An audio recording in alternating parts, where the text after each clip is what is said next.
श्री महाकाल, जय श्री महाकाल, जय श्री महाकाल। हम आप लोगों को इस वीडियो में जो जिन्न की एक साधना बताने वाला हूँ वह एक बहुत ख़तरनाक साधना है और बहुत पावरफुल शक्ति साधना है। ये जो जिन्न की हम साधना बताने वाला हूँ, कोई चोर जिन्न, काला जिन्न, सुल्तान जिन्न, मुखबिर जिन्न, ऐसे कोई जिन्न की हम साधना नहीं बताने वाला हूँ। जो कि जिन्नों का राजा है, इसको कई लोग रक्त जिन्न के बारे में गणना किया गया है, ठीक है। और इसको रक्त जिन्न नहीं बोले तो ये एक बहुत बड़ा जिन्न और प्रेतों का, प्रेत का राजा, बहुत खतरनाक प्रेतों का, जिन्नों का सब एक जो राजा होता है वो ये जिन्न की हम साधना बताने वाला हूँ। ये साधना बड़ी गजब की है और इतना आसान भी साधना नहीं है, और इसमें 11 दिन तक के आपको मेहनत करना होगा। साधना में 11 दिन की ये साधना है, ठीक है।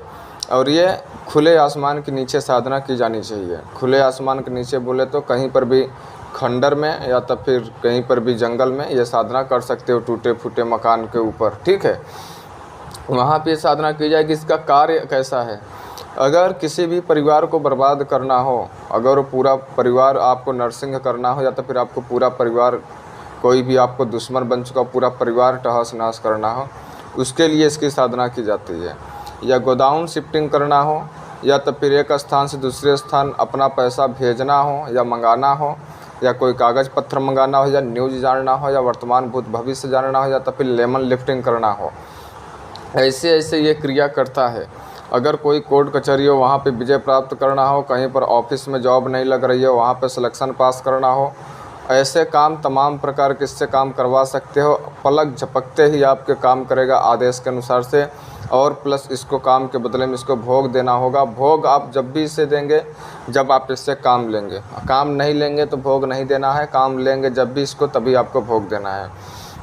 ये जिन्न आपको अच्छा से अच्छा काम, बुरा से बुरा काम आपको करता है, लेकिन साधक को चाहिए तो कोई भी शक्ति से बुरा काम नहीं करवाना चाहिए, उससे अच्छा ही काम करवाए तो ज़्यादा बेहतर होगा।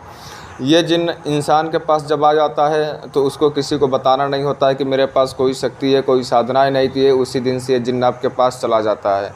पहली बात। और दूसरी बात कि जितने दिन तक कि आपकी ये साधना चलेगी उतने दिन तक कि आपको नशा पत्ती और बीवी से और किसी भी जीव को दुखित करना, ये सब चीज़ें से बिल्कुल दूरी बना के रखना है, और कोई उल्टा सीधा चीज़ें आपको नहीं खाना पीना करना है।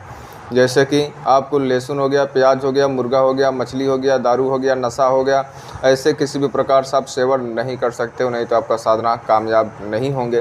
पूर्ण रूप से साफ़ रहेंगे, पाक साफ बोले मुस्लिम भाषा में, ठीक है। और ये जो साधना है थोड़ा मुस्लिम प्रक्रिया से है, और आप लोगों को पता है जो मुस्लिम प्रक्रिया साधना होती है वो कहीं ज़्यादा तीव्र प्रबल होती है। और मुस्लिम प्रक्रिया के साथ साथ में जो उसका साधना विधि विधान मंत्र सामग्री है वो एक सिफली अमल के जैसा है। सिफली अमल को आप लोगों को पता है कि 100 बाण बराबर 1 बाण होता है। जो 100 बाण विफल होता है वो 1 बाण सफल होता है। आखिरी बाण सिफली बाण होता है, जैसे आप लोग कुछ लोग जानते होंगे, जो कि उसका कोई काट नहीं हो, अवश्य ही सक्सेस होता है, वो अवश्य ही बाण सफल होता है। उसी प्रकार से इसकी ये साधना अगर आप कोई भी व्यक्ति अगर करना चाहता है, सबसे पहले वो किसी एक गुरु के सानिध्य में, उनके मार्गदर्शन में ही साधना करें। अगर ये व्यक्ति के साधना के अनुसार से ये साधना के अनुभव बहुत खतरनाक होते हैं, आपको बहुत डराने धमकाने की आवाज़ें आती हैं कि साधना आप छोड़ दो 11 दिन तक के, आपको बहुत 1 मिनट आपको सैकड़ों वर्ष बराबर लगेगा, इतने खतरनाक अनुभव होते हैं, ठीक है। और इस साधना में अगर आप साधना छोड़कर भाग जाते हो तो आपको शरीर को कुछ भी हो सकता है, आप हार्ट अटैक भी आ सकता है, आप बहुत प्रॉब्लम में आ सकते हो, लाइफ टाइम के लिए पागल भी हो सकते हो, मृत्यु भी आपकी हो सकती है। ये साधना का अनुभव बहुत खतरनाक होता है। ये साधना का जो रक्षा घेरा लगाना होता है, सर्कल लगाना होता है 10 बाई 10 के रक्षा घेरा के बाहर से ऐसे बुरी बुरी आवाज़ें आती हैं, ऐसे जानवरों की रोने की आवाज़ें आती हैं, गाय भैंस बिल्ली कुत्ता ऐसे रोने की आवाज़ें आती हैं, सर्पों की फूंकने की आवाज़ें आती हैं। और आपको जो रक्षा घेरा है उसके साइड में न जाने कितने कीड़े मकोड़े छोटे छोटे घूमते नज़र आते हैं। ये जिन्न आने से पहले आपको 4 से 5 दिन तक की ये साधना में कुछ भी अनुभव नहीं होता है, लेकिन जैसे ही 6 से 7 दिन बीतने वाला होता है वैसे ही आपको तमाम प्रकार के अनुभव होना स्टार्ट हो जाते हैं। अनुभव में आपको जैसे कि हमने बताया कि आपके एक साधक ने जैसे साधना किया, उसको खेत में कर रहा था देहात में, तो उसको 40 से 50 मीटर की दूरी तक के कोई एक शक्ति आई थी। वो बोल रहा था, वो बोला गुरुजी आखिरी दिन आई थी तो उन्होंने उससे वचन नहीं ले पाया था, डर गए थे। साधना में नहीं डरे। कुछ साधक ऐसे होते हैं जो कि साधना में नज़दीक पहुँचे हैं, कामयाब होते होते नाकामयाब हो जाते हैं। डर की वजह से वो साधना छोड़ देते हैं और जब उनको अनुभव होने लगता है तो जो उनका चित्त है यानी ध्यान है, मंत्र जाप करने के ऊपर ना बजाय उस अनुभव पे फोकस करने लगते हैं, इसलिए उनकी साधना नाकामयाब हो जाती है। ठीक है, ये साधना से आप अदृश्य वस्तु कोई चीज़ अगर आपको गुम हो गई हो तो वो चीज़ ये ला कर देता है। आपको किसी भी प्रकार के दिव्य जानकारी प्राप्त करना हो तो आपको दिव्य जानकारी प्राप्त देता है। आपको किसी भी कोई भी चीज़ की कोई आपको प्रश्न हो जो कि उसका हल आपके पास नहीं मिल पा रहा हो, कई वर्षों से कई दिनों से आपके मन में कोई सवाल चल रहा हो, या तो फिर कोई चीज़ आपको पता करना हो तो आप इससे पता कर सकते हो। और कर्ज ये किस प्रकार से ख़त्म कर सकता है व्यक्ति को? कर्ज तो ख़त्म करने के साथ में आपको जो आपका कर्ज है जिस व्यक्ति के ऊपर, आपको ऐसे ऐसे तकनीक ऐसे ऐसी आइडिया बताती है कि उसका कर्ज 3 से 4 दिन में ही पूरा ख़त्म हो जाएगा। उसका कर्ज कैसे ख़त्म होगा वो आपको ऐसे तकनीक बताएगा, ऐसा आइडिया बताएगा, वो आपको ऐसा मदद करेगा जहाँ तक कि आपको सोच नहीं सकते हो। और ये जो भी काम करेगा, ये जिन आएगा आपके सामने तो भी प्रत्यक्ष रूप से आएगा, खाली आप ही देख सकते हो और दूसरा कोई नहीं देख सकता है। और दूसरे एक स्थान से दूसरे स्थान जो गोदाम ट्रांसफ़र करोगे या तब फिर कोई भी वस्तु मंगाओगे वो भी अदृश्य रूप से नहीं रहेगा, दृश्य रूप से रहेगा। वो पूरा पब्लिक देख सकता है, स्वयं खुद को आप देख सकते हो। खाली वो वस्तु सब कोई देख सकता है लेकिन जिन्न को खाली साधक के ही देख पाएगा। जैसे कि कुछ लोगों के पास 1.5 फुटिया वगैरह सिद्धि नहीं होती है, उनके पास हड्डी तो होती है, 1.5 फुटिया तो होती है, लेकिन कुछ काम करती है तो अदृश्य रूप से करती है, जो कि वो दिखाई नहीं देता है। काम मुख्य हो जाता है बट दिखाई नहीं देता है। तो जैसे कि ये काम करेगा तो दिखाई भी देगा आप लोगों को नज़रों के सामने। ठीक है, जैसे कि हमने पिछले वीडियो में एक 1.5 फुटिया का कॉइन था, कॉइन को मैंने बोतल में डालकर दिखाया था तो सभी लोगों को वीडियो में कैमरा में भी दिख रहा था। ठीक है, और शक्ति कोई नहीं दिख रही थी। तो उसी प्रकार से साधक को आपको दिखाई भी देगा। कुछ लोगों को डब्बा में बोतल में जो कॉइन है चला जाएगा और नज़रों में क्या रहेगा, कॉइन बाहर ही रहेगा और जो शक्ति होगी वो बोलेगा डाल देगी, और खाली वो साधक को नज़र में आता है। पब्लिक के नज़र में कॉइन बाहर दिखेगा, साधक के नज़र में कॉइन बोतल के अंदर दिखेगा। वो हो गया अदृश्य रूप से। ठीक है, इसका जो भी काम है दृश्य रूप से काम है। इसका सबसे मुख्य काम है लेमन निफ्टिंग करना, दुश्मन को परास्त करना, उसको बर्बाद करना, किसी की खुशी चैन खींचना, वर्तमान भूत किसी के बारे में बताना, गोदाउन ट्रांसफ़र करना, अज्ञात जानकारी प्राप्त करना जो कि आपको जो चीज़ बारे में ज्ञात नहीं है।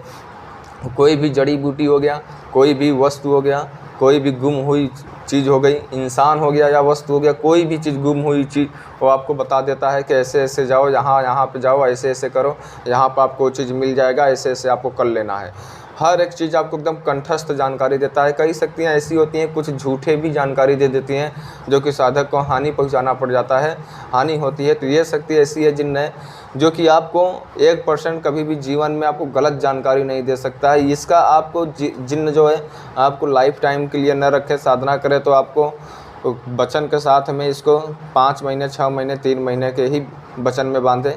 ज़्यादा दिन तक के इस जिन्न को अपने पास रखना कोई बुद्धिमानी का आपका काम नहीं है। ठीक है, क्योंकि कितनी भी अच्छी शक्ति हो, कोई भी एनर्जी हो या जिन्न जिन्नात प्रेत, आप लोगों को इसे फ़ौरन साधना करें, फ़ौरन अपना काम कराएं, फ़ौरन इसको विदा कर दें वचन के अनुसार से। ठीक है, ये आपको बहुत ये अगर कोई भी व्यक्ति साधना कर लेता है तो आपको दुनिया का और कोई साधना करने की ज़रूरत नहीं है। जो आपका काम तमामों दिनों से नहीं बन पा रहा है, नहीं हो पा रहा है आपका कोई काम, इसके माध्यम से आप कार्य कर सकते हो। आपका कितना लंबा चौड़ा कर्ज हो, ब्याज सहित जोड़ कर आपको दुश्मन ने परास्त कर दिया हो, या तो फिर आपने किसी ऐसे मोड़ पे खड़े हो जहाँ पे कि कोई चीज़ आपको कुछ समझ में नहीं आ रही, आप किस मोड़ पे हैं और आपको आने वाले समय में क्या करना है क्या नहीं करना है, चारों तरफ से रास्ता बंद हो गया है, घर परिवार रिश्तेदार कोई आपका साथ नहीं दे रहा है, तब आप लोग ये साधना कर सकते हो। लेकिन ये साधना करने के लिए आपको बाल ब्रह्मचार्य का पालन करना, गुरु के मार्गदर्शन में रहना, फुल रूप से मंत्र का जाप करना और अनुभव पे फोकस न करना, ये चीज़ नियमों का आपको पालन करना होगा। यह साधना में जो सामग्री लगने वाली है, एक गुलाब का माला और 7 अंडा और इत्र और आयतल कुर्सी आपको याद होना चाहिए रक्षा घेरा लगाने के लिए। आयतल कुर्सी का रक्षा घेरा लगने वाला है, 7 अंडा मुर्गी का लगने वाला है और गुलाब का माला लगने वाला है और इत्र लगने वाला है। ओनली इतना सामग्री लगने वाला है और आपको काला हकीक की माला एक लगेगा और काला कपड़ा आप स्वयं को धारण करेंगे यानी पहनेंगे। बिना सिला हुआ हो काला कपड़ा तो और अच्छी बात है। जब आप साधना करने चलेंगे तो पहले गुरु को मार्गदर्शन ले लेंगे। इसमें आपको गुरु का मंत्र माला और गणेश जी का माला इसमें बिल्कुल जाप नहीं करना है, नहीं तो आपकी साधना सफल नहीं होगी। गणेश जी का माला और गुरु मंत्र इसमें कोई भी माला जाप नहीं होनी चाहिए। आपको जो गुलाब के माला लाए हो रक्षा घेरा के अंदर बैठकर आपको गुलाब के माला रखना है। उसके ऊपर मतलब जो माला है उसके बीचों बीच में अंडा रख देना है। अंडा पे आपको इत्र का तिलक करेंगे और फिर आपको इत्र अपने ऊपर भी छिड़काव करना है और फिर थोड़ा सा लोबान या धूपबत्ती जला देना है और फिर मंत्र का जाप करना है। आपको ध्यान रहे 11 दिन में आपको शक्ति आती है तो आप उससे वचन में लेना है और उसको दोबारा बुलाना कैसे है वो भी आपको उससे पूछ लेना है। और उससे ये भी आप पूछ लेना है कि आपको भोग में कब कैसे कहाँ दूँ। हो सके साधना जब आपका संपन्न हो जाए तो भोग में आपका काम करने के बजाय वो अपना भोग का अलग मांग कर सकता है। तो इसलिए आपकी साधना जब ख़त्म होता है, जब शक्ति साहब वचन लेते हैं जिन्न से, तो उसी टाइम पर भोग के बारे में ही पूछ लें। क्योंकि जब ये जिन्न होता है ये खाली आपके साथ रहता है। जो आपको ये अच्छा काम बुरे का इल्ज़ाम देता है ये खुद को नहीं देता, इसके नौकर छोटे मोटे जो जिन्न होते हैं ये जिन्न उसको आदेश दे देता है तो लोग फ़ौरन कर देते हैं। किसी की भी व्यक्ति की बारे में अगर उसको दुश्मन को अगर किडनी जो है उसके शरीर के जो गुदा है अगर वो निकाल के बाहर निकालना होती है वो जिन्न ये काम करता है। जिन्न ऐसा ऐसा काम कर सकता है जैसे कि आप लोग जानते हैं कि पल भर में अदृश्य होगा, पल भर में आपको वस्तु ला कर दे देगा। इसका इतना तीव्र शक्ति होती है। जहाँ तक कि मैं इस वीडियो में बताऊँ उतना ही कम है। जो लोग अगर ये साधना करना चाहते हैं वही लोग मेरे व्हाट्सएप पे मैसेज करें, उन लोगों को साधना कराई जाएगी। और आप लोगों को सबसे मुख्य बात एक बात ध्यान में रखना है, जो लोग को साधना नहीं करना है उन लोगों को जानकारी लेना है। तो जानकारी कोई भी साधना का ये वीडियो में हमारे चैनल पे दी गई है, ठीक है, जाकर आप लोग देख सकते हो।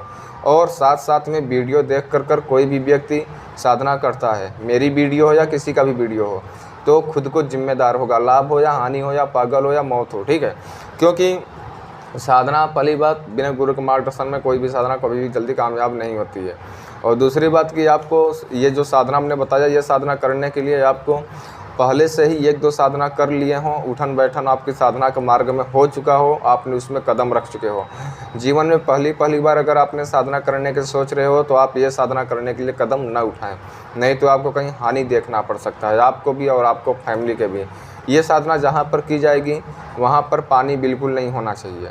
पानी का यहाँ पे होना बहुत बुरा काम है, बहुत अच्छी बात नहीं है, नहीं तो आपकी ये साधना नहीं होगी। जैसे टंकी हो गया, तालाब हो गया, कुआं हो गया, हैंडपंप हो गया, ऐसा पानी का व्यवस्था वहाँ पे ना हो जहाँ पे आप ये साधना कर रहे हो।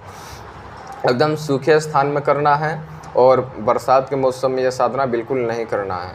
वीडियो देखने के लिए धन्यवाद। जिन लोगों को साधना करना है, विधि विधान मंत्र जानना है, वो लोग वही लोग ओनली व्हाट्सएप मैसेज करें। तब तक के लिए जय श्री महाकाल, जय श्री महाकाल, जय श्री